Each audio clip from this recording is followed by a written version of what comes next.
Welcome back to Valdis Story. Today we're going to be going through a fair bit of Vladyn's campaign. Roughly the remaining parts of the first third, up through to acquiring Sezzy's hammer. But before we do that, we have a lot of other numerous odd jobs to do. Mostly just making sure that we're well prepared in terms of equipment for facing the trials ahead. So while we're here in Hruk, we purchased a spell lantern since we'll need one of those per magic spell upgrade. And we're going to be doing a lot of those in the course of this playthrough. I had also considered upgrading the paladin's armor since it would be somewhat useful for us. But as it is, it would just take too many materials that are useful for other trades. We could pick up the Broken Doll right now, as well as a Book of the Old Gods, but we'll be doing neither. Not the doll, because we really don't want to fight the Raven at this point. It would probably go okay, but it would be too much of a pain to take down. We just don't have the damage output at this point. And I don't want to use those greater variants of souls on the book, because I need them for magic upgrades. The ultimate area we'll be doing in this video is the Guardian Temple, and we'll be wanting our ice magic to be as strong as possible for that, since it'll be one of our primary sources of damage. Well, at least that's what I was thinking at the time, as it will eventually turn out. Even against the demons, the fire demons even, who are weak to it, it kind of paled in comparison to the Void Arm, which I wasn't exactly expecting. Not to say it ends up being bad, just that it wasn't quite as good as I thought it would be. One of the nice things about upgrading the Ice Magic Spell Soul in particular is that it makes it so that its projectiles are a fair bit larger, and thus easy to strike enemies with. Now, we've brought D-Men back here for the library. Unfortunately, we can't pick up the double jump just yet. We don't have a Rogue's Cowl, but we can pick up Meditation for that nice boosted mana regeneration.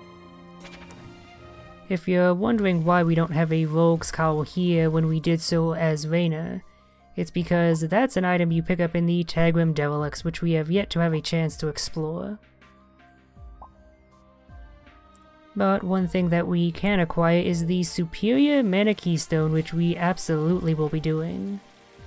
The Mana Keystone in the Superior one especially unfortunately end up covering Vladyn's badass looking shield, which is kind of a shame, but the sheer functionality of being able to block 100% of everything is too good to give up. So, our ultimate goal is the Guardian Temple, and to do that we're going to need to trek all the way over to Ishk. Now, I was hoping to do so via the Tagrim Skyway pathway, but as it turns out, because of how I want to handle this playthrough on a larger scale, I can't do that. If we were to take the Tagrim Derelicts pathway, we would have to fight the Yeti right now, and I want to time him out and force him to move on. That ends up changing the world a little bit, and I want to show that off. As it turns out, for that to occur, you need to have arrived in Ishk, so that means heading through the sewers first. Since we've already done that, this will be very judiciously edited. I'm only going to be showing the absolute highlights, mostly just the boss fights, but a little bit of other stuff as well. That'll be true for pretty much everything we'll be doing going ahead, by the way. So probably this playthrough will be about half the length of the Reyna one, just so you're aware. So here, since I had a nearly full focus bar, I was hoping to use my focus renaissance to just clear this room of enemies, and ideally pick up quite a few angel souls. Unfortunately, despite having a very high luck stat, it didn't seem I had much actual luck, as all I got was a single solitary piece of steel. Moving on, let's fight the boss. Tistan. I'll forgive you if you don't remember him, he's not a terribly memorable fight, despite the fact that he showed up twice previously. And we didn't have much trouble with him as Reyna, and we have arguably less with Vladyn. We don't chump him, but thanks to having 4 sources of damage, potentially concurrent, Distan can't really do much. Even when he tries to ambush us by appearing in the middle of the room and doing that airstrike, oftentimes the minions will be enough on their ball game to just strike him as soon as he appears. Thus, even if you aren't paying attention to where he is, you still don't suffer for it. Even if you haven't picked up the skill that boosts your minions' damage, they also have pretty good damage output here. That's thanks to them mostly dealing dark aligned damage types, which as an angel he is quite weak to, you know, void, fire, etc. His Templars don't fare much better than he does either, and the angels just fall immediately. Summoning Kudir there is kind of overkill, honestly. But one cool detail about this fight that we do get to see that, if I recall, we didn't actually see last time, or at least I didn't make a note of it, is that if you spend enough time in this fight, the water will actually rise, and this slows down your movement speed. Don't worry, it can never rise high enough to drown you and cause a non-standard game over. It always ends up stopping at your feet. But it's a cool little environmental detail and something that they don't really use too much elsewhere in the game. And it's kind of a shame. If this was a more omnipresent feature, you know, just with different varieties, that could end up adding a lot to other boss fights. But yep, there goes Distan. And we get the ass rank, oh yeah.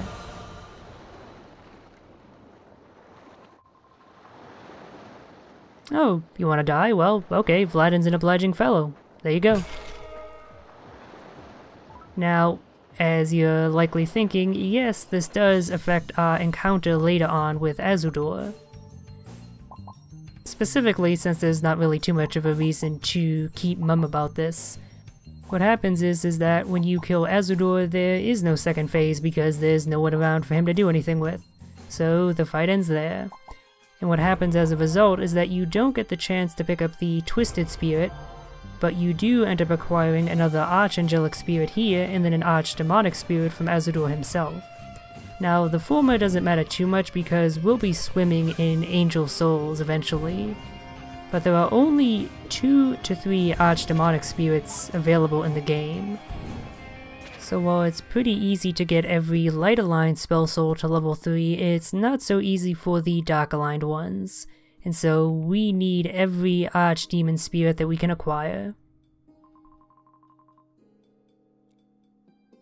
And so we've now arrived at Ishk. Same path as before, which is a bit of a shame. I was really hoping to come from the Skyway, but it is what it is. Atalant is obliging as ever and offers to resync the tram route for us. So that gives us plenty of time to do that most important of things. Shopping. Well, more window shopping than actual purchasing of anything. Basically, I'm just trying to figure out if I want to end up picking up any of the items at the merchants here. And for the most part, I say no to that. Or I think no to that, but now I say no to that. Because most of the items here that aren't just like stuff like elixirs that you're going to want to get at certain points anyway, aren't really all that great. Misha's accessories are kind of crap because they're mostly support, and what you really want from accessories for most builds are ones that boost your damage output. That's how you make truly overpowered builds, as we did with Vayner. So outside of the agility based one that gives you a bit of life leech, which can be useful for some characters, none of them are especially worth purchasing. We would take stock with Sezi, but we can't do that until we progress the story, so let's go recover that crewmate over here. You know him, you love him, our good friend, Kante. I used him a lot as Reyna, and I will probably continue to do so as Vladyn. I said this before, but I basically never used him in any of my previous playthroughs. And I really wonder why that is, because he is just so useful anytime you're fighting a whole bunch of opponents, which in this game is quite often. So, sorry Faulan, I like you girl, but Kante is just too useful to not use.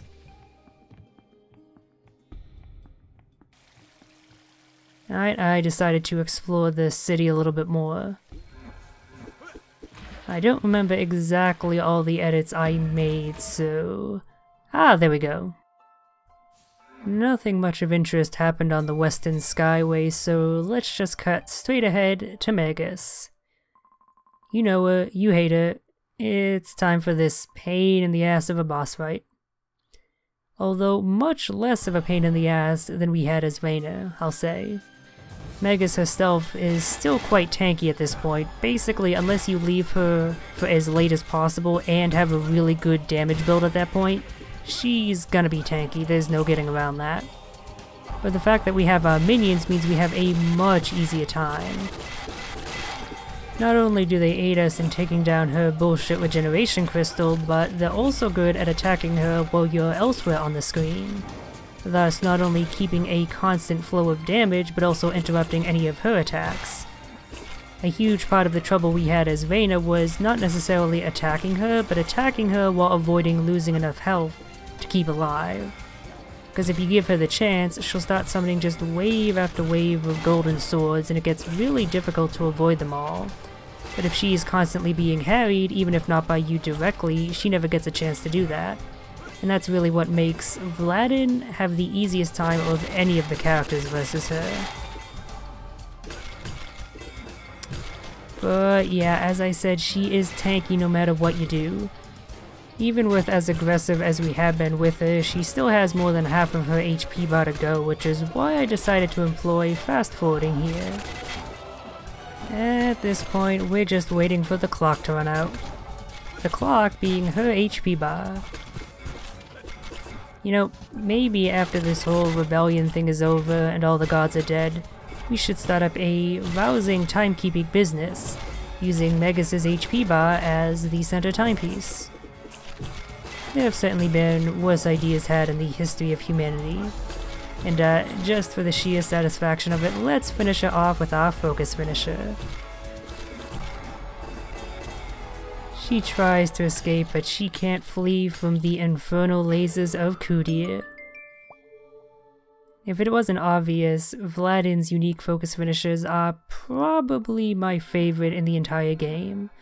They're just way cooler looking and honestly a lot more effective at putting on damage than any of the default ones. That's one of the nice things about games that add content, whether in the form of free updates or paid DLC, is that usually what comes later is far and away better than what came before, since the developers have had time to hone and refine their craft. So, this set of armor right here, the Clerk Vestments, is an interesting one indeed. It's one of a few armor sets that provides a small luck bonus, and it has a rather unique bonus that may benefit us quite a bit. We have more spell ruin the less of our mana we have remaining. Essentially, it promotes a more aggressive spell slinging build, since you want to be attacking as much as possible to counteract your MP regeneration, so that way your MP is as low as possible and you have as much spell ruin as possible. It's especially useful for our Vladyn build since you primarily get spell ruin by upping your intelligence, and so far we've been focusing solely on luck, so we don't have a lot of that. I think that actually might be the reason why later on our ice magic isn't as powerful as I thought it would be. It has plenty of base damage, but it's not able to cut through the enemy's defenses as well as I'd like. So in the Tagrim Derelicts we pick up Axon as soon as we have the opportunity to do so. As Vayner we didn't pick her up until much later, so we never made too much use of her. But if you get her as early as possible, she is perhaps the best assist in the game, just because she's kind of balanced around the assumption that you don't get to her until later. So she does a lot more damage than most other assists, especially to Dark Align foes. Now, if we had one more ancient coin, I would have considered picking up Abyssal there because he's even better than Axon, but we're one short. We got that one fixed, and then one lucky drop that I didn't show off. And just showing off that the default starting position has nothing for Vladyn if you bother to backtrack there. Aside from map completion, there's really no reason to do so. There is, however, reason to go to this room here where that first Master Scroll is. Now we got 3 of the things, I think we can safely abandon the Judicator's raiment. We really only need 2 skill cancels, the third is just gravy. So let's try and go with another armor set. Ultimately, I decide on the Cleric vestments just to see how much that extra spell ruin ends up helping us. Spoilers, it doesn't end up helping us at all because I end up de-equipping the armor. For a reason I'll get to in a little bit, we needed a dark aligned armor equipped rather than an angelic one. And this is that rogue's cowl I mentioned that we didn't get a chance to pick up, but now we have. And now that we have, let's return to the library and give our good old friend Demon some lovin', after reading a good book or 2. What? You're not excited about the prospect of learning about more deep lore about this game? Someone in the thread pretty much hit the nail squarely on the head with a hammer when they said something to the effect of that a lot of this story and lore and setting detail really makes it feel like the setting is something that the developers came up with at some point earlier in their youth, and now older, wiser, but still not wise enough to do dumb shit like this, decided, hey, why not let's make a video game about it? If nothing else, it has a rather similar feel to fake anime that I myself would come up with in my youth, after having watched Dragon Ball Z and other similar shows. Fortunately for me, I knew not of the internet at that time, at least not to the extent that I would post on it. So all of those ideas are lost to the void of youth, thank God. My foolishness is hidden. But yeah, pretty much all of the lore stuff that we learn in this game feels more like just a bunch of cool ideas that the creators had, rather than anything that necessarily added to the game experience. I've said this before, but the vast majority of the lore stuff never really comes up in the game proper. Or if it does, it's incredibly tangential, such as these guillotines that Vladyn was reading about maybe being what the animal companions are, the assists. But again, knowing that doesn't really affect your understanding of the game at all. It doesn't help you with using these assists or anything like that. Anyway, for sitting through that lore, we have another skill point to assign. Since I didn't discuss it before, I will mention that one skill we picked up previously. The one that ends up giving us spell ruin based on our luck. That skill specifically is pretty much the only reason why I'm playing a mage Vladyn and upgrading his luck so highly.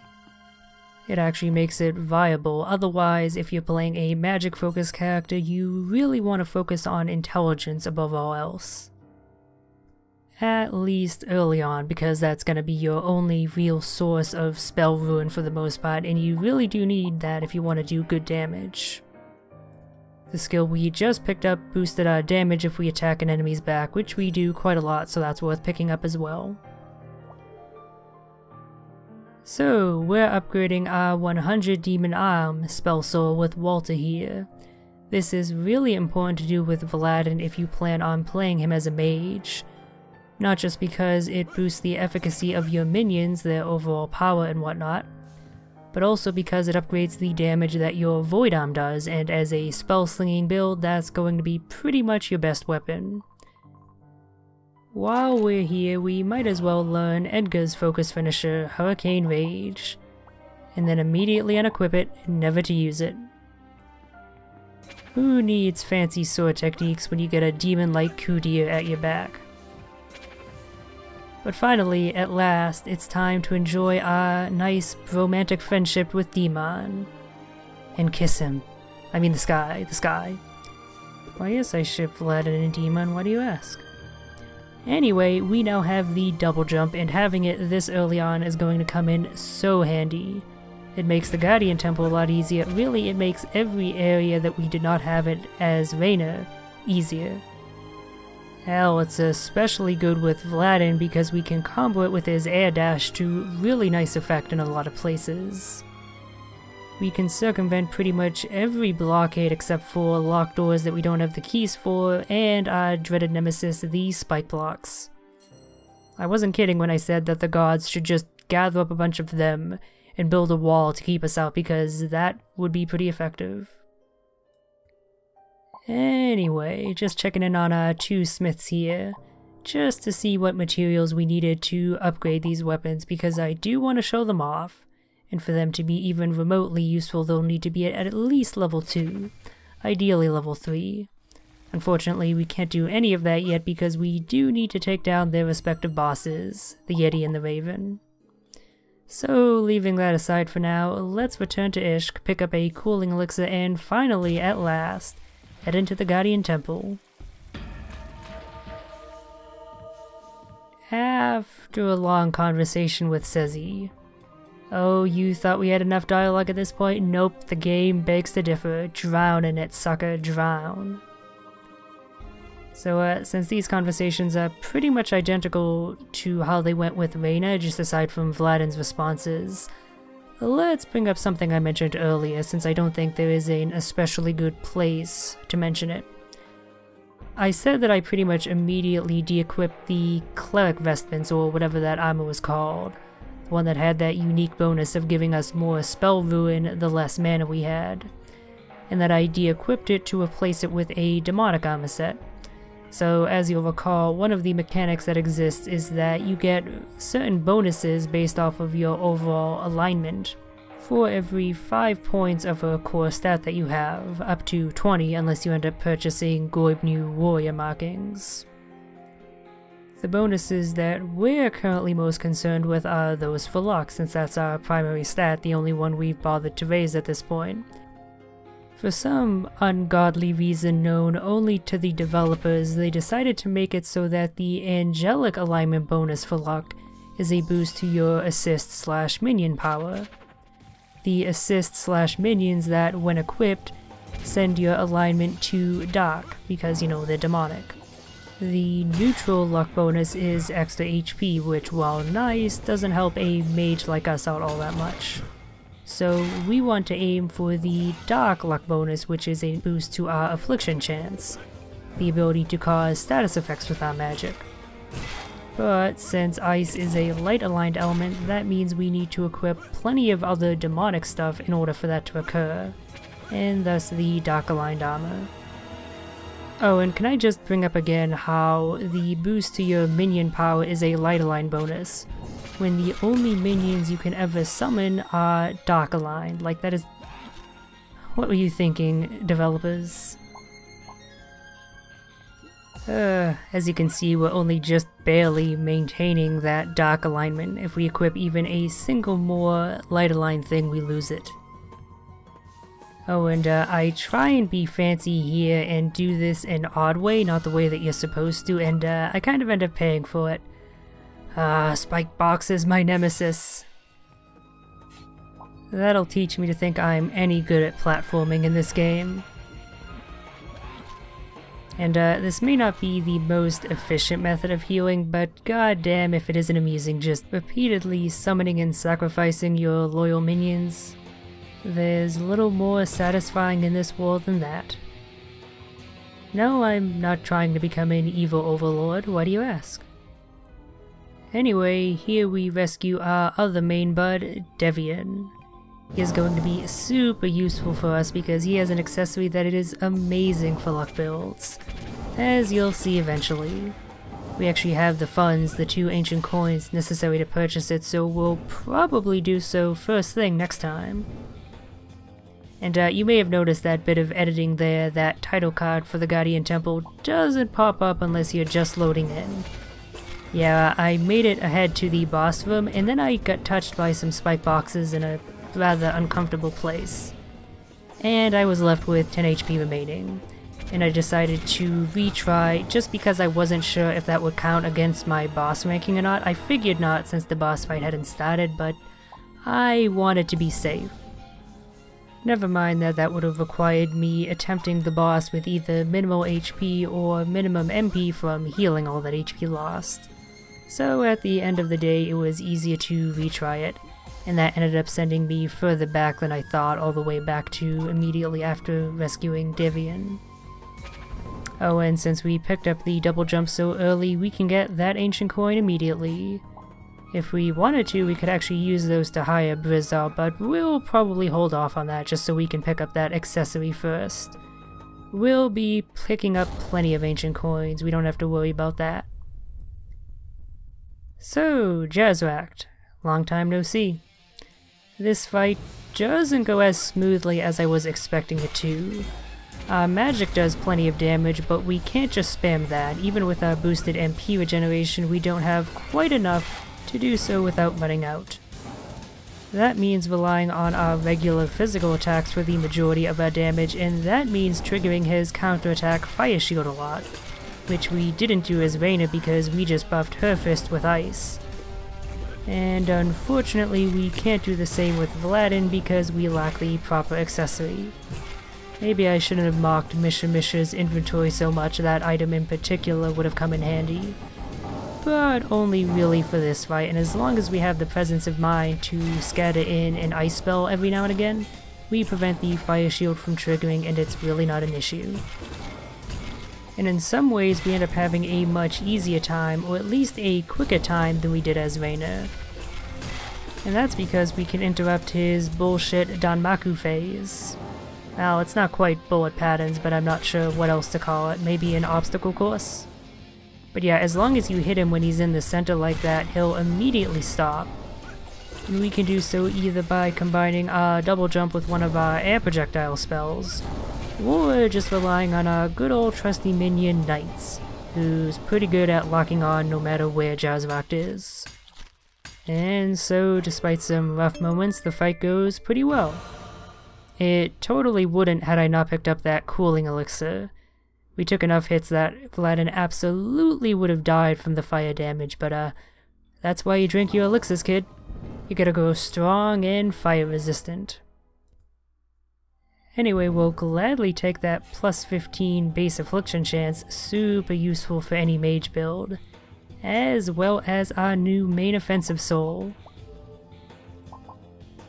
We won't be using it just yet, we're still kind of stuck in the area where fire damage isn't the most useful tool. But we will be using it plenty in the future, of that I can assure you.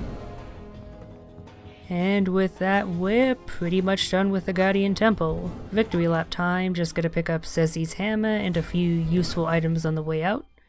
And that's it for today. Speaking of useful items, 3rd Master Scroll, 3 skill cancels, no armor necessary. That's one of the other many nice things about playing as Vladyn, is that he gets to a sufficient number of skill cancels faster than pretty much anyone else. And that's super convenient. But yeah, that's gonna be it for today, so next time we're going to be doing some other stuff. I haven't quite decided yet.